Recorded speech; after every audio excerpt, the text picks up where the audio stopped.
നമസ്കാരം. Health research സ്കോളറിലേക്ക് സ്വാഗതം.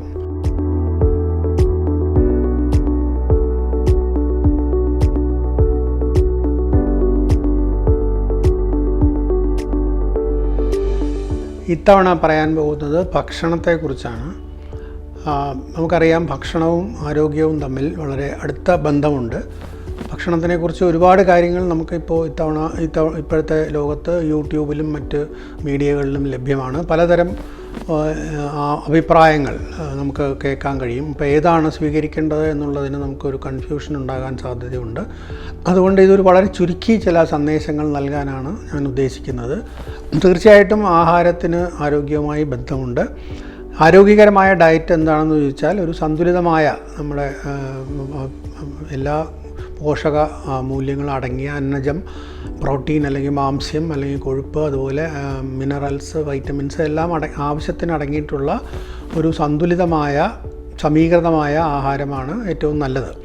സാധാരണ നമ്മുടെ സാംസ്കാരികമായ നമ്മുടെ രീതി അനുസരിച്ചുള്ള മിക്കവാറും എല്ലാ ആഹാരങ്ങളും നമുക്ക് ഇവയെല്ലാം പ്രദാനം ചെയ്യുന്നതാണ്. അല്ലെങ്കിൽ ഒരു ഡയറ്റ് മോശം, വേറൊരു ഡയറ്റ് നല്ലത് എന്ന് പറയാനാകില്ല. ചില ഡയറ്റുകൾക്ക് ചില പ്രത്യേക രീതിയിൽ മെച്ചമുണ്ടെങ്കിലും ഏത് ഡയറ്റാണെങ്കിലും വെറൈറ്റിയാണ് പ്രധാനം.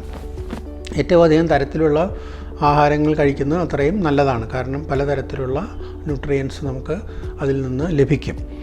അതോടൊപ്പം തന്നെ നമ്മൾ അറിയേണ്ട ഒരു കാര്യം, നമ്മുടെ പ്രായമാകും തോറും നമ്മുടെ ശരീരത്തിൻ്റെ ഊർജ്ജ ആവശ്യങ്ങൾ കുറയും, നമ്മുടെ ആക്ടിവിറ്റി കുറയുന്നു, പലതരത്തിലും മെറ്റബോളിസം റേറ്റ് കുറയുന്നു. അങ്ങനെ വരുമ്പോൾ അത്ര അധികം പണ്ട് കഴിച്ചിരുന്ന ആഹാരം നമുക്കിപ്പോൾ ആവശ്യമില്ല. അതേസമയത്ത് നമ്മുടെ ശരീരം, നമ്മുടെ ശീലങ്ങൾ, നമ്മുടെ ഭക്ഷണം കഴിക്കുന്നതിൻ്റെ ശീലങ്ങൾ, നമ്മുടെ സ്വാദുകൾ, നമ്മുടെ ഇഷ്ടങ്ങൾ അനുസരിച്ച് നമ്മൾ ഭക്ഷണം തുടർന്നും കഴിക്കുകയാണെങ്കിൽ അത് നമ്മൾക്ക് അമിതഭാരമായിട്ട് മാറാൻ സാധ്യതയുണ്ട്. അതുകൊണ്ട് പ്രായമാവും തോറും നമ്മുടെ ആക്ടിവിറ്റി കുറയും തോറും നമ്മുടെ ഫുഡിൻ്റെ ഇൻടേക്ക് കുറച്ച് അത് അഡ്ജസ്റ്റ് ചെയ്ത് കൊണ്ടുവരണം എന്നുള്ളൊരു പ്രധാന, പറയുമ്പോൾ വളരെ എളുപ്പമാണെങ്കിലും അത് പലർക്കും അത് പ്രായോഗികമായി വലിയൊരു വെല്ലുവിളിയാണ് എന്നുള്ളത് നമുക്കറിയാം. എന്നാൽ പോലും അതിന് ഒരു ശ്രമം നടത്തണം.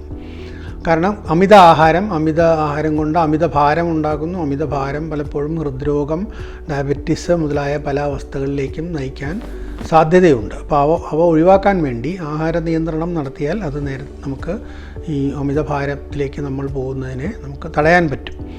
ശരീരഭാരം വർദ്ധിക്കാതെ നോക്കുന്നത് ദീർഘസ്ഥായി രോഗങ്ങളുടെ പ്രതിരോധത്തിന് വളരെ അത്യാവശ്യമാണ്.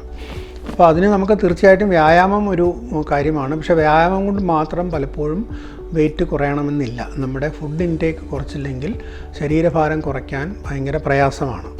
അതേ സമയത്ത് തന്നെ നമുക്കിപ്പോൾ പല പരസ്യങ്ങളിലും അല്ലെങ്കിൽ മാസികകളിലും മീഡിയകളിലും പലതരത്തിലുള്ള പ്രത്യേക ഡയറ്റുകളെക്കുറിച്ച് നമ്മൾ കേട്ടിട്ടുണ്ട്. കീറ്റോ ഡയറ്റ്, പാലിയോ ഡയറ്റ് എന്നൊക്കെ പറയുന്ന, പിന്നെ അറ്റ്കിൻസൺസ് ഡയറ്റ്, പലതരത്തിലുള്ള ഡയറ്റുകൾ പ്രചാരത്തിലുണ്ട്. അവയൊക്കെ തന്നെ എനിക്ക് തോന്നുന്നു ഒരു വിദഗ്ധൻ്റെ മേൽനോട്ടത്തിലല്ലാതെ സ്വയം പരീക്ഷിക്കുന്നത് നല്ലതല്ല. കാരണം അവയിൽ പലതിലും ആവശ്യത്തിനുള്ള എല്ലാ പോഷകങ്ങളും അടങ്ങിയിട്ടില്ല. അതുകൊണ്ട് ഒരു കാലഘട്ടത്തിൽ കൂടുതൽ തുടർച്ചയായി ഒരേ തരത്തിലുള്ള ഡയറ്റ് കഴിച്ചാൽ അതിൻ്റേതായ അപകടങ്ങൾ ഉണ്ടാകാൻ സാധ്യതയുണ്ട്. എന്തായാലും അതിന് ശ്രമിക്കുന്നതിന് മുമ്പ് ഒരു ഡയറ്റീഷ്യനെ അല്ലെങ്കിൽ ഡയറ്ററി എക്സ്പേർട്ടിനെ കണ്ടിട്ട് മാത്രം അതിന് സാധാരണ നിലയിൽ ഒരു മനുഷ്യന് ഇങ്ങനെയുള്ള പ്രത്യേക ഡയറ്റുകളുടെ ആവശ്യം വരാറില്ല. സാധാരണ ഡയറ്റുകൾ തന്നെ അതിൻ്റെ ചില അഡ്ജസ്റ്റ്മെൻറ്റുകൾ വരുത്തിക്കൊണ്ട് നമുക്ക് ആരോഗ്യകരമായ ഭക്ഷണം കഴിക്കാൻ സാധിക്കും.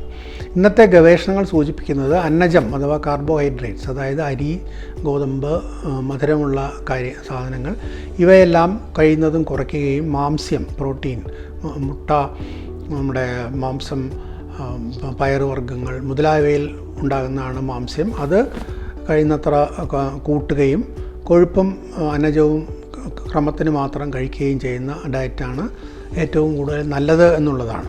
പലപ്പോഴും ഒരു വലിയൊരു കോൺട്രവേഴ്സി അല്ലെങ്കിൽ തർക്കം ഉത്ഭവിക്കുന്നത് ഏത് എണ്ണയാണ് നല്ലത് എന്നൊക്കെ.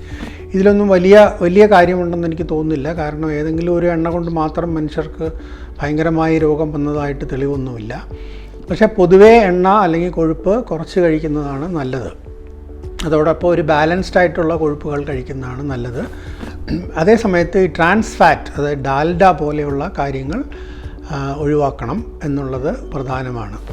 അതുപോലെ തന്നെ പ്രോസസ്ഡ് ഫുഡ് എന്ന് പറയുന്നത് നമ്മളിപ്പോഴത്തെ കാലത്ത് പലപ്പോഴും നമുക്ക് ലഭ്യമാകുന്ന പല ആഹാരങ്ങളും നമ്മുടെ പാക്കറ്റിൽ നിന്ന് അല്ലെങ്കിൽ ടിന്നിൽ നിന്ന് നേരിട്ട് കഴിക്കുന്നതാണ്. അങ്ങനെയുള്ള ആഹാരങ്ങൾ, അത് മാത്രമല്ല അവയുടെ വേറൊരു പ്രത്യേകത, എത്ര കാലം വെച്ചാലും നശിച്ചു പോകുന്നില്ല, നശിക്കാതിരിക്കുന്ന ഫുഡുകൾ. അങ്ങനെയുള്ള ഫുഡുകളെ പ്രത്യേകം സൂക്ഷിക്കണം. കാരണം അവ ശരീരത്തിന് പൊതുവേ നല്ലതല്ല.